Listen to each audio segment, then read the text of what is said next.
جب قرآنی علوم کو لے کر کے آگے بڑھے ہیں تو پھر 23 سال کے قلیل عرصے میں عرب میں جو انقلاب آیا ہے، عرب میں جو تبدیلی آئی ہے، اس کی مثال اور اس کی نظیر ماضی میں نہیں ملتی۔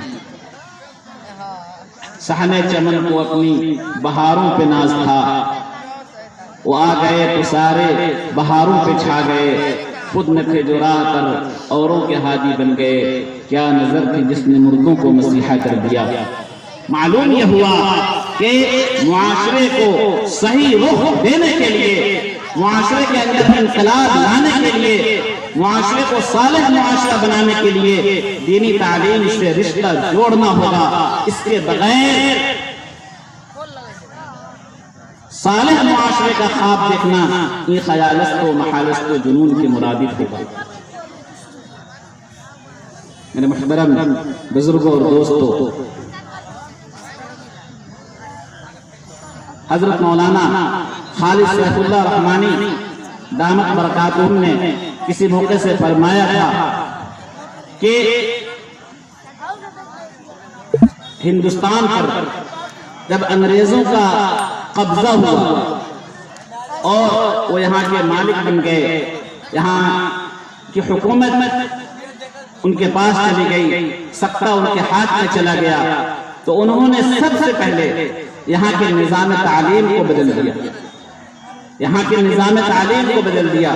اس وقت کے جو اکابر علماء تھے، بڑی بڑی شخصیات، ان کو فکر ہوئی کہ مسلمانوں کا اصل سرمایہ ایمان ہے، اسلام ہے، کہیں ایسا نہ ہو کہ آئندہ چل کر کے مسلمان ایمان سے ہاتھ دھو بیٹھے، اسلام سے ہاتھ دھو بیٹھے۔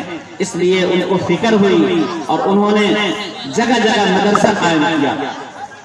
سب سے پہلے دارالعلوم دیوبند کی بنیاد ڈالی گئی اور اسی کے نہج پر پھر جو ہے دارالعلوم سہارنپور، مدرسہ شاہی مراد آباد اور ندوۃ العلماء لکھنؤ وغیرہ قائم کیا گیا۔ آپ مجھے کہنے دیجئے، آج انہی مدارس کا دین ہے کہ ہمارے سروں پر ٹوپیاں اور ہمارے چہروں پر داڑھیاں ہیں۔ اگر یہ مدارس نہیں ہوتے، یہاں سے افراد نہیں نکلتے، دین کی بات ہم تک نہیں پہنچاتے، تو آج ہم کس حال میں ہوتے، ہم ایمان والے ہوتے یا نہیں ہوتے، اس کی کوئی گارنٹی نہیں تھی، اس کی جو ہے کوئی ضمانت نہیں تھی۔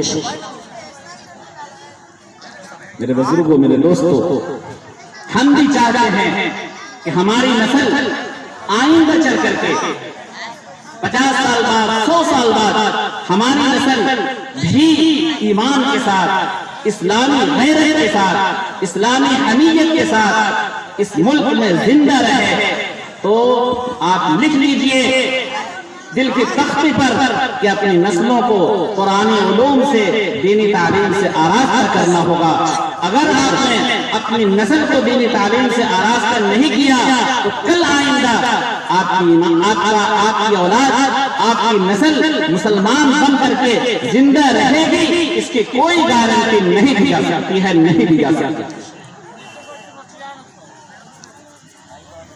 دوستوں، میرے بزرگوں، میں یہ نہیں کہتا کہ آپ دنیاوی تعلیم اپنے بچوں کو نہ دیجیے، نہیں، دنیاوی تعلیم بھی دی جائے، یہ وقت کا تقاضا ہے۔ ہمارے علماء منع نہیں کرتے ہیں، ترغیب دیتے ہیں، لیکن سب سے پہلے اپنے بچوں کے سینوں میں قرآنی علوم کا بیج ڈالیے، مسلمان بنائیے، ضروریات دین سکھائیے، عقائد سکھائیے۔ اس کے بعد پھر دنیاوی تعلیم اپنے بچوں کو آپ جتنا دینا چاہیں آپ دیں۔ وقت کی ضرورت ہے، وقت کا تقاضا ہے، ہمارے بچے ماسٹر بنے، پروفیسر بنے، ڈاکٹر، انجینئر بنے، دنیاوی اعتبار سے آگے بڑھیں، لیکن ہمارے بچوں کے سینوں میں سب سے پہلے قرآن علوم کا بیج پڑنا چاہیے۔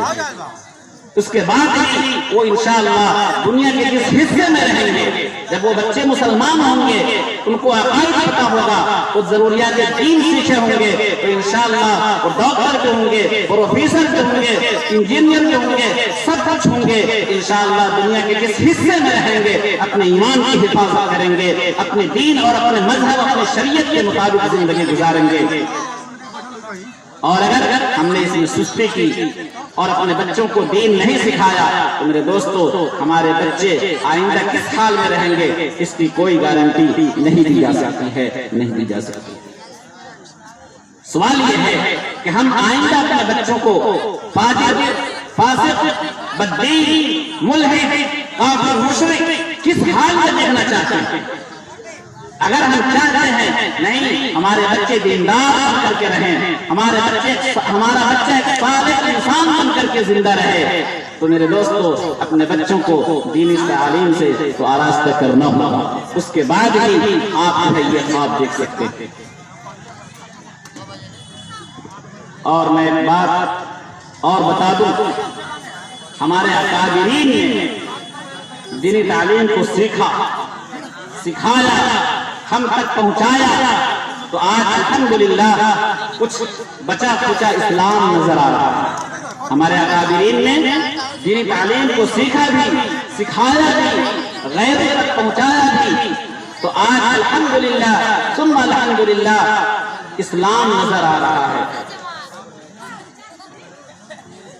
میں آپ کو بتاؤں، ہمارے اکابرین نے دینی تعلیم کے حوالے سے ہمارے اکابرین کتنا متفکر تھے، اور دینی تعلیم کا ماحول پچھلے زمانے میں کتنا اچھا رہا ہے۔ حضرت عبداللہ بن مسعود رضی اللہ تعالی عنہ فرماتے ہیں کان النبی صلی اللہ علیہ وسلم یعلمنا التشہد کما یعلمنا المقری، کہ حضور اکرم صلی اللہ علیہ وسلم ہمیں تشہد ایسے ہی سکھاتے تھے، نماز کا طریقہ ایسے ہی سکھاتے تھے جیسے کہ مکتب میں پڑھانے والا استاد بچوں کو قرآن سکھاتا ہے۔ حضرت امام ابو حنیفہ رحمۃ اللہ علیہ جن کے ہم ماننے والے ہیں، حضرت کے ہاں ضابطہ تھا کہ ہمارے حلقہ درس میں وہی شریک ہو سکتا ہے جس کو قرآن یاد ہو، جو پہلے حافظ ہو۔ اتفاق سے امام محمد رحمۃ اللہ علیہ پڑھنے کے لیے آئے، حضرت امام صاحب نے پوچھا قرآن پڑھنے آتا ہے؟ قرآن پڑھنا جانتے ہو؟ امام محمد رحمۃ اللہ علیہ نے کہا کہ نہیں، قرآن نہیں آتا۔ امام ابو حنیفہ نے اپنے حلقہ درس میں بیٹھنے سے منع کر دیا، اجازت نہیں دیا، کہا کہ جاؤ پہلے قرآن سیکھ کر کے آؤ۔ گئے، صرف 14 دن میں قرآن یاد کر لیا۔ اللہ رب العزت نے امام محمد رحمۃ اللہ علیہ کو اعلیٰ درجے کی ذہانت دی تھی، اعلیٰ درجے کو ذہین تھے، قوت حافظہ بہت مضبوط تھا، صرف 14 دن میں پورا قرآن یاد کر کے آئے۔ امام ابو حنیفہ رحمۃ اللہ علیہ کو تعجب ہوا کہ بھلا کوئی بچہ 14 دن میں قرآن کیسے یاد کر سکتا ہے؟ پوچھا، جگہ جگہ سے پوچھا، حضرت امام محمد سب بتاتے چلے گئے، اطمینان ہو گیا۔ امام صاحب نے اپنے حلقہ درس میں بیٹھنے کی اجازت دے دی، اور اس کے بعد پھر امام محمد پڑھے اور وقت کے مستحق بنے۔ بایزید بستانی رحمۃ اللہ علیہ کا نام آپ نے سنا ہوگا۔ حضرت بایزید بستانی رحمۃ اللہ علیہ کا مقام اولیاء اللہ میں ایسا ہی ہے جیسے کہ حضرت جبرائیل علیہ السلام کا مقام فرشتوں میں۔ حضرت بایزید بستانی یتیم ہیں، باپ کا سایہ اٹھ چکا ہے، ماں تنہا ہے، لیکن ماں کو جذبہ تھا، ماں کی یہ تمنا تھی کہ میرا بیٹا اللہ والا بنے، میرا بیٹا اللہ والا بنے۔ چنانچہ وقت کے محدث کے پاس، وقت کے بزرگ کے پاس لے کر کے گئی اور کہا کہ اس بچے کو عالم بنا دو، اللہ والا بنا دو۔ استاد نے قبول کر لیا، داخلہ ہو گیا، چند دن پڑھتے رہے، اس کے بعد گھر آئے، دروازے پر دستک دیا، اندر سے آواز آئی کون؟ کہا بایزید ہوں۔ ماں نے کہا کہ نہیں تم بایزید نہیں ہو۔ کہا کہ نہیں بایزید ہوں۔ ماں نے کہا کہ جو میرا بیٹا بایزید ہے اس کو تو میں نے پڑھنے کے لیے لگا رکھا ہے، وہ واپس نہیں آ سکتا ہے، تم بایزید نہیں ہو، تم لوٹ جاؤ۔ ماں کے منشا کو سمجھ کر کے بایزید بستامی واپس چلے گئے، پڑھتے رہے 18 سال تک لگاتار پڑھتے رہے۔ اس کے بعد استاد کے خواب میں حضور اکرم صلی اللہ علیہ وسلم آئے اور استاد کو کہا کہ بایزید کو خلافت اور بیعت خلافت دے دو۔ خلافت مل گئی۔ اس کے بعد گھر آئے، دروازے پہ دستک دیا، ماں دوڑ کر کے گئی، دروازہ کھولا اور اپنے آغوش میں لیا، کہا بیٹا 18 سال سے تیرا انتظار کر رہی ہوں، آج جب تو 18 سال کے بعد اللہ والا بن کر کے آیا ہے تو آؤ میں اپنے آغوش میں تجھے جگہ دیتی ہوں۔ میرے دوستوں، میرے بزرگوں، ہمیں یہ کہنا ہے کہ آج ہماری ماں کو بھی یہ جذبہ نہیں۔ ایک ماں اپنے بچے کے بغیر تنے تنہا 18 سال رہنا گوارا کر لیتی ہے، لیکن دینی تعلیم سے سمجھوتا نہیں کرتی ہے۔ میرے دوستو، اپنے بچوں کو دینی تعلیم دینے کے لیے آپ کو بھی مجاہدہ برداشت کرنا ہوگا، تب جا کر کے ہمارے بچے انشاءاللہ آگے چل کر کے دیندار بنیں گے۔ میں ایک بات اور کہہ کر کے اپنی بات کو ختم کرتا ہوں۔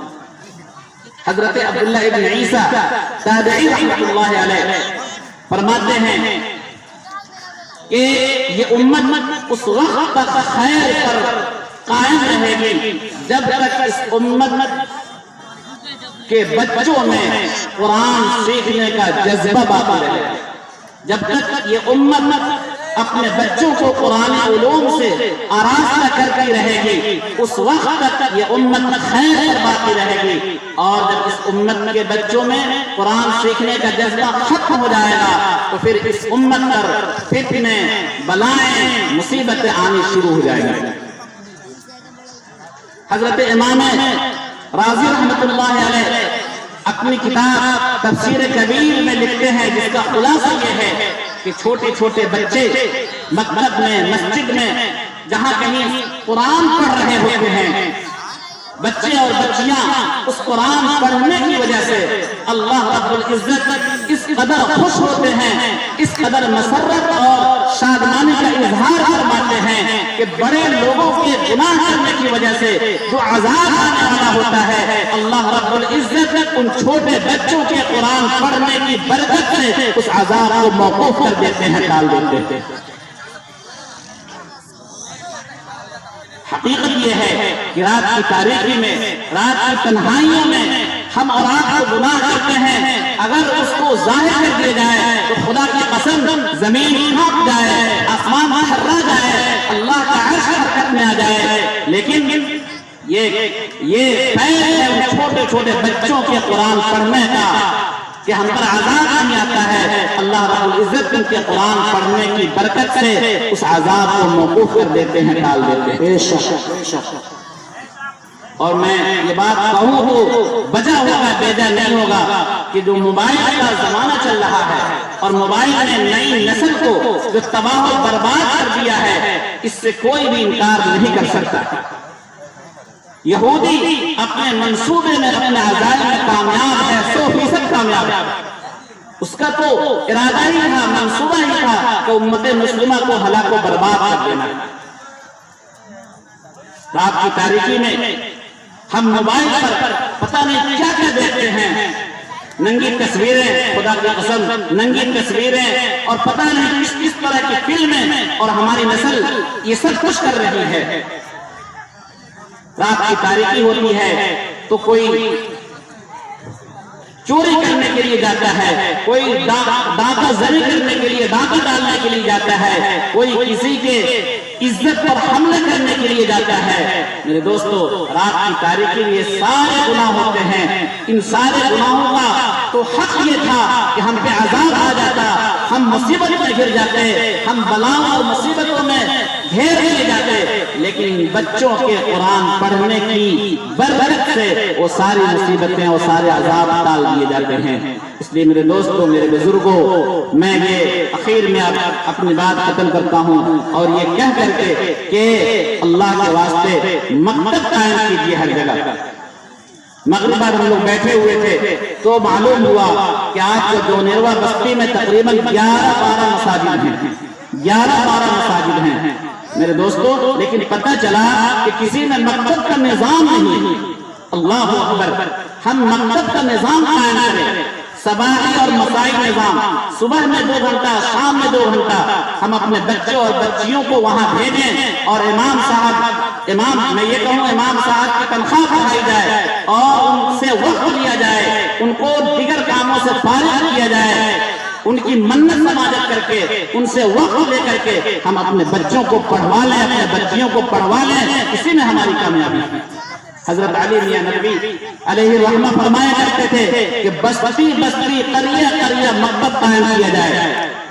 وہ حضرات بڑے تھے، دور اندیش تھے، انہوں نے کس پس منظر میں یہ بات کہی ہے مکتب کا نظام چلے گا تو انشاءاللہ ہمارے بچے اور بچیوں میں دین آئے گا، وہ ضروریات دین کو سیکھیں گے، ان کو قرآن پڑھنے آئے گا، ان کو صبح شام کی دعائیں یاد رہیں گی، نماز کا طریقہ ان کو بتایا جائے گا، انشاءاللہ وہ دنیا کے جس حصے میں رہیں گے دین کے مطابق زندگی گزاریں گے۔ اس لیے بس انہی چند باتوں کے ساتھ میں اپنی بات کو ختم کرتا ہوں اور آخر میں یہ دعا کرتا ہوں اللہ رب العزت ہم سب کو دینی تعلیم کی اہمیت کو سمجھنے کی توفیق عطا فرمائیں اور اپنے بچوں کو، اپنی بچیوں کو، اپنی نسلوں کو دینی تعلیم سے آراستہ کرنے کی توفیق عطا فرمائیں۔